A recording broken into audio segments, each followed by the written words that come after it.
Resulta ahora que aquellos que siempre han tenido cuentas pendientes son los primeros en tratar de desprestigiar un proyecto ciudadano. No podemos dejarnos amedrentar de un gobierno como el gobierno de Correa, que es un gobierno mafioso. Este abogado que lideró en Colombia una demanda contra el presidente Rafael Correa es el mismo personaje que el año pasado fue coprotagonista del mayor caos financiero y de las más grandes estafas en la historia contemporánea de Colombia. Miles de incautos ahorradores se tomaron el centro de la ciudad para reclamar el dinero que entregaron en una captadora de dinero.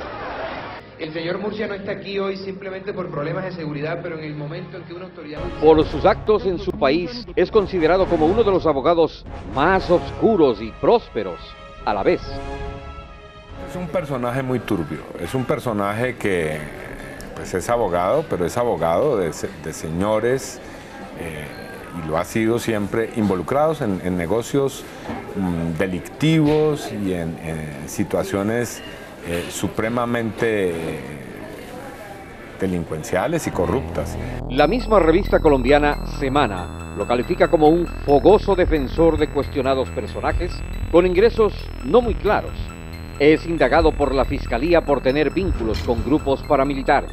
Aparece ahora hablando de la denuncia contra el presidente Rafael Correa, la cual seguramente él va a presentar, según lo dijo, ante la Corte Penal Internacional, justamente el día en que hubo un testimonio de alguien vinculado a ese proceso del señor Murcia, del DMG, de estas pirámides, que los indica a él de haber sido una especie de testaferro de Murcia para que con una cantidad de dinero pudieran sobornar congresistas. Este abogado, además, es un profesional cercano al partido Sociedad Patriótica, con cuyos líderes se reunió en Bogotá. Que Sociedad Patriótica volverá a reunirse con él. De la Espriela utiliza la misma estrategia que el expresidente Lucio Gutiérrez, político ecuatoriano que, según sus propios allegados, sí se reunió con emisarios de las FARC.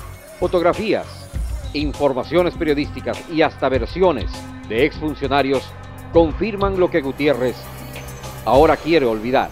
Nos reunimos aquí en Quito, fueron 12 minutos, yo fui invitado, obviamente por el coronel Lucio Gutiérrez, él fue el que me invitó a mí y yo asistí. Y obviamente a quien querían entrevistarlo era él, o con quien querían entrevistarlo era con él. Es decir, yo fui un testigo mudo. Y se hablaron 12 minutos sobre qué tema, la seguridad de la frontera nuestra. Porque ellos le preguntaron al coronel Gutiérrez de cuál sería su actitud en el caso de llegar al gobierno. Ahí se supo, pues, ¿no?, que el nombre del señor y que había sabido cumplir las funciones del canciller de las FARC. También el defenestrado presidente pretende olvidar las investigaciones que en su contra iniciaron organismos como el Tribunal Supremo Electoral y el Congreso Nacional por aportes no claros durante su primera campaña electoral. O quiere olvidar por igual denuncias internacionales de financiamiento por parte de carteles del narcotráfico, cuando los diarios El Mercurio de Chile y El Comercio de Perú dieron cuenta en su momento de aportes económicos a la campaña de Lucio Gutiérrez por parte de narcotraficantes mexicanos. Son estos dos personajes quienes ahora van en contra del presidente Correa. El primero calificado como un testaferro de jefes paramilitares, según la misma prensa colombiana, empleado de hombres tenebrosos. Y el segundo, quien mantuviera contactos cercanos con guerrilleros colombianos. Pretenden ahora manejar la ofensiva contra el presidente Rafael Correa. Y en medio de esto, sorpresivamente salta a la luz un video incompleto y editado de un jefe guerrillero colombiano, el mismo día en que Ecuador, por decisión del presidente Correa, puso fin a la presencia de militares norteamericanos en la base de Manta.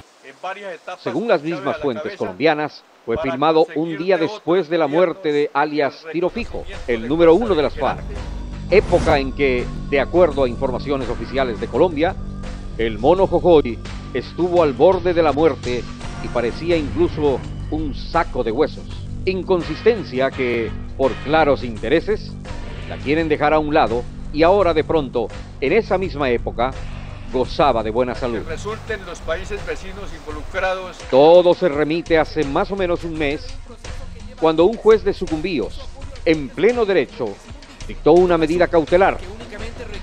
Un fallo que afecta al señor Juan Manuel Santos y por lo tanto él no tiene patente de corso.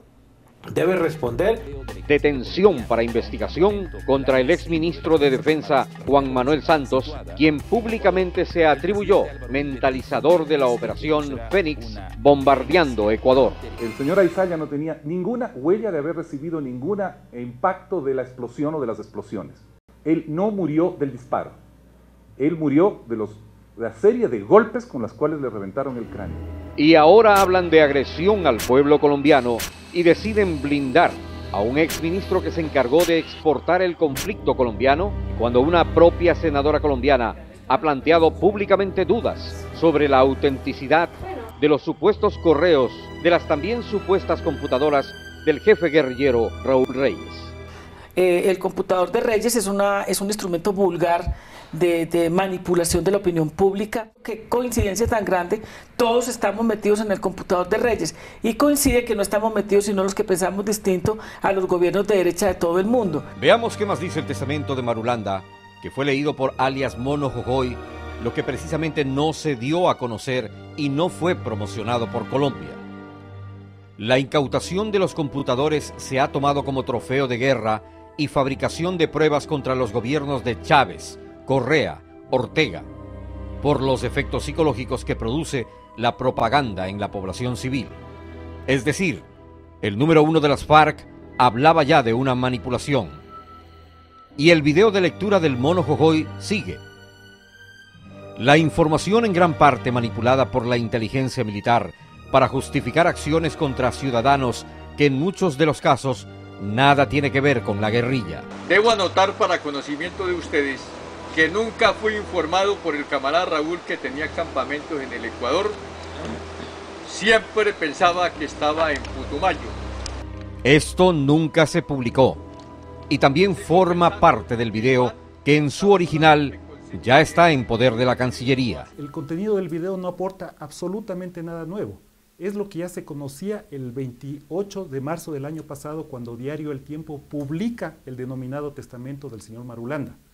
Lo que está haciendo este miembro del secretariado de las FARC, el denominado Mono Jojoy, es leyendo íntegramente el testamento del señor Marulanda. Y por eso, la manipulación que se dio al video por parte de Colombia fue tan obvia que basta pequeños elementos para tal certeza. En el video, el Mono Jojoy aparece en varios momentos, aquí con pañuelo, acá inmediatamente después sin pañuelo, aquí claro y acá oscuro, y otra vez con pañuelo.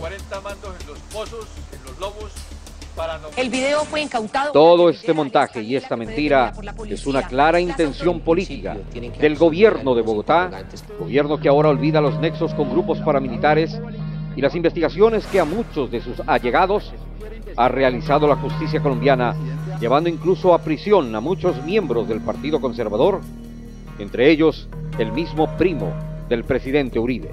La historia y el repertorio es tan obvio que ni siquiera nos dejan algo para la imaginación, escribe en el diario El Tiempo de Colombia la periodista Claudia López, al reclamar un mínimo de rigor periodístico sobre un video, el del Mono Jojoy, incautado hace más de 2 meses, y donde se ve la manipulación de quien lo incautó y seguramente lo filtró, el ministro de Defensa. El gobierno colombiano entregó en las La cronología queda al descubierto. Solo recordemos que la misma Interpol dijo al mundo en un informe oficial que en las supuestas computadoras de Reyes nunca se encontraron correos. Únicamente se detectaron archivos de Word. Los famosos correos electrónicos no existen. Es mentira para justificar la leve, grosera agresión contra el territorio ecuatoriano a través de un claro montaje alrededor de la historia de los correos en las supuestas computadoras de Reyes. El capitán Ronald Coy, el investigador antiterrorista de la DIJÍN que elaboró el informe sobre los computadores de Raúl Reyes, declaró bajo juramento ante la Fiscalía que no encontró correos electrónicos en los aparatos, solo documentos de Word.